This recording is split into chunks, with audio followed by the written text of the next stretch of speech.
یو گمراه دی یو څو نوجوانان دي چې قرآن حدیث باندې نه پوهېږي غلط فهم په بنیاد امت گمراه کوي ما تابر چا لار اختیار او د دیو کړه هغوی د چا دغه علمای حق علمای دیوبند لاره به اختیار وکړه دغه ګمراهانو وادیانو د چا لاره به اختیار وکړه زما په خبره باندې پوهېږئ انشاءالله د اهل حق دغه قافله به نه پرېږدو ټیک دی که نه انشاءالله ما تاسو ته اسانه لار دروښوله دلته که ستا مذهب چیلنج کوي ستا عقیده نظریه چیلنج کوي جنګ جګړه مه جوړوه ښه پوره په دغه سره راوله زما مدرسې ته راوله هلته نه راځي ما ته دې دعوت راکړي زه د مدرسې ته ورځم هلته هم که نه تیار ته خپل بیټک اجرې ته خو راوستی شي که نه کله چې په مقبره کې شور شروع کړي شور ته یې مه پرېږده فسادګر دی ستا د ملک امن و امان خرابوي لاس نه یې ونیسه اجره کې کښېنوه صرف یو ټلیفون ما ته وکړه ستا په یو ټلیفون باندې راځم د تا ته ثابتوم چې د قرآن او سنت دشمن دی صرف د قرآن او سنت نوم اخلي انشاءالله په خپل مذهب به کلک ودرېږو که نه انشاءالله ودرېږو به که نه انشاءالله ما عرض کوو محترمو دغه دیني مدرسې د قرآن او سنت د حفاظت مرکزونه دي زما ستا آخرت جوړوي محترمو دغه نوجوانان دغه ماشومان تیروي دا به زما ستا د آخرت ذخیره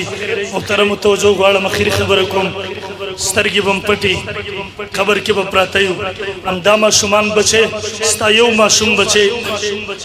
دا به نورو ته سبقونه وایي هغه به نورو ته وایي دا یو لویه سلسله به روانې زه وایم د دغه والدینو مور او پلار ته زه خوشخبري ورکوم زه یم ته به په قبر په تیاره کې پروت یې اخوا به م درنه دیوالي دې خوا به مې لاندې باندې به م درنه دیوالي چېرته رتلو ځای به نه وي د ګرځېدو ځای به نه وي هغه ځای کې به ستا ته هغه په مفتو کې اجرونه او ثوابونه یوه لویه سلسله به درته در روانوي زه تا ته وایم ستا چې کومه پیسه دلته به دې مدرسې کې ولګېده دې مدرسې ته چې تا یوه خښت هم راوړه که نه ستا یوه پیسه هم ولګېده دې طالب علم ته د یو ټایم روټۍ میلاو شوه دغه طالب ته د یو ټایم کتاب واغستو زه وایم سترګې به دې پټې قبر کې به دفن یې آخرت اکاونټ به درپسې کولاوي نه ختمېدونکي اجر به درپسې په دې مدرسې کې به څومره طلبا سبقونه وي بیا به 300 طلبا د هغې نه به بیا نور وی کم از کم په دې 300 کې خو به 30 طالبان داسې وي که نه چې هغه به مخکې ځان ته مدرسې کولاوي هغه 30 مدرسو نه به بیا نور پارېږي ته وګوره چې ستا پیسه دلته ولګېده دا په تا پسې یو نه ختمېدونکی اجر دی که نه دی او زه یم مړه چې کله مړ شي د دې یوې کپړې د یو کپن نه علاوه زیات څه قبر ته وړی شي ځکه یو سړی و دی که ډېر لوی خان او نواب او جاګیردار دی یو کنال پټی به ځان سره ویسي وی به سي که دی وصیت وکړي ځه په یو 10 مرلو کې ماله ښایسته قبر جوړ کړي څوک به بیا عمل وکړي والله که دغه یو ګز 2 ګزونه زیات قبر هم ورته څوک ورکړي د دې یوې کپړې صادر نه زیات نشي اغوستی د مرګ او ژوند پته نه لګي محترمو پته نه لګي مونږ کې به څوک د دې ځینې ژوندي پاسېږي مونږ که نه مخکې ورځو کې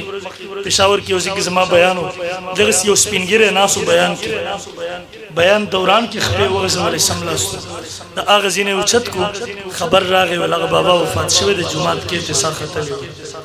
دوبۍ نه 23 رمضان باندې رالم 3 ورځو ویزټ باندې وم یو شاګرد سره مدرسې کې وم 25 منټ رو جماعت ته پاتې و رمضان مبارک روژه وه یو سپین ږیری بابا و سې روزې نه په دې ورځ راغلی ورته اطلاع میلاو شو زما د راتلو خوا ته مې راغی کېناستو ګپ شپ یې راسره شروع کړو د بابا عبدالرحمن اشعري راته شروع کړو ډېر ښه حافظ و خاموش شو په دې مینځ کې لکه څوک چې راشي تا د لاس نه نیسي او بوځي دې دقسې انداز اختیار لکه چا ته چې متوجه شو مونږ ته ښکاري نه ما ورته بابا نور هم ووایه که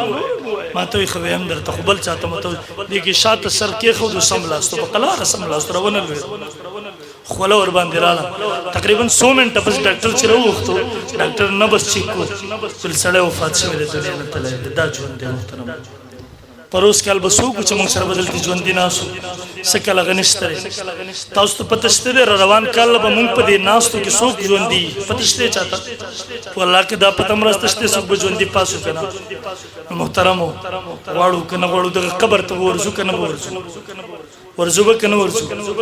نو قبر ته څه تیاری کول پکار دي که نه پکار دي که نه نو څنګه به یې کوو صرف دعا به کوو چې خدای را قبر د عذاب نه م بچ که جنت په دعا سره خو صرف نه کېږي ټیک د دعا به م کوو خو عمل به کوو د هغې لپاره د عمل لپاره محترمه دغه 2 مطالبې کوو څوک دي چې هغوی وایي چې هغوی اولاد الله ورکړی د نن نه پس به کم از کم یو زوی او یو لور بدینی مدرسو ته لګم څوک چې ما سره وعده کوي او لا سوچ